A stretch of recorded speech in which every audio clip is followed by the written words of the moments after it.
একটা মেয়ে হয়ে বলতেছি, ছেলেরা আসলেই অনেক বেশি ভালোবাসে। কেউ মানুক বা না মানুক, আমি এই কথাটা মানি। এটা একটা আপুর গল্প। আপু আমাকে বলছিল, আমি যখন ইন্টার ফার্স্ট ইয়ারে পড়ি, একটা ছেলে আমার পিছনে সব সময় ঘুরঘুর করতো।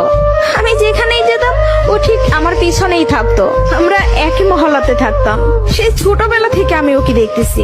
একটু জেদি, তবে কোনো মিথ্যা নেই ওর ভিতরে। ফলচাতুরি এসব কিছুই বুঝে না, আর অনেক চাপা স্বভাবের একজন মানুষ।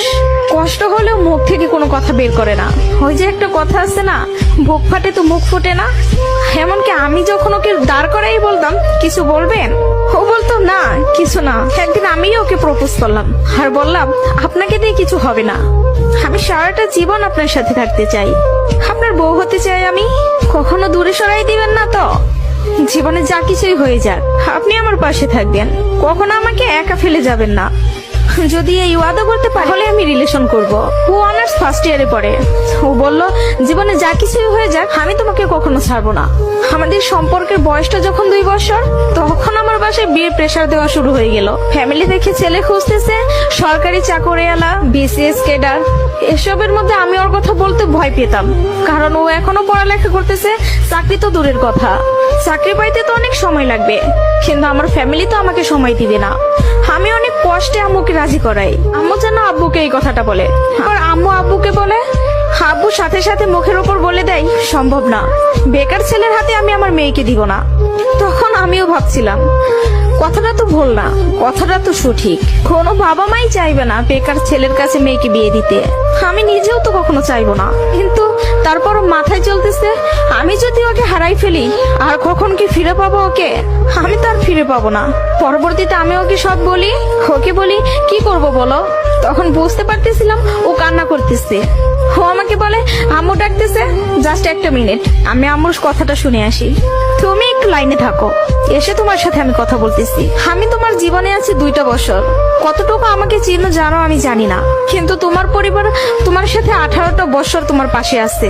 আমি কখনো বলবো না যে তুমি তাদের ছেড়ে আমার কাছে চলে আসো। আমি জানি না আমার বাসায় থেকে মেনে নিবে কিনা। পড়ালেখা শেষ করতে করতে আরো 2টা বছর লেগে যাবে, কবে চাকরি পাবো সেটারও তো কোনো ঠিক নাই। আমি যদি তোমাকে ভালো না রাখতে পারি, আমি তো নিজেকে কখনো মাফ করতে পারবো না।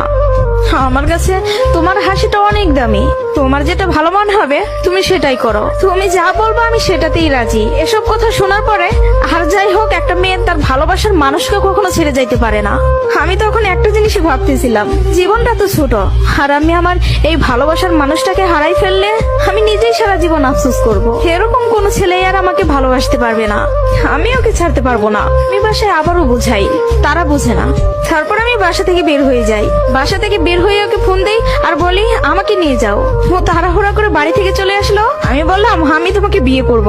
ও আমাকে বলে, আমি বলছি না তোমাকে, তুমি যা বলবো আমি তাতেই রাজি আছি। তবে একটা কথা, আমার সাথে থেকে যদি 3 বেলার 1 বেলা খেয়ে থাকতে হয়, পারবা? তার জন্য আমি সবকিছু ছেড়ে আসলাম, তার জন্য আমি সবই করতে পারবো।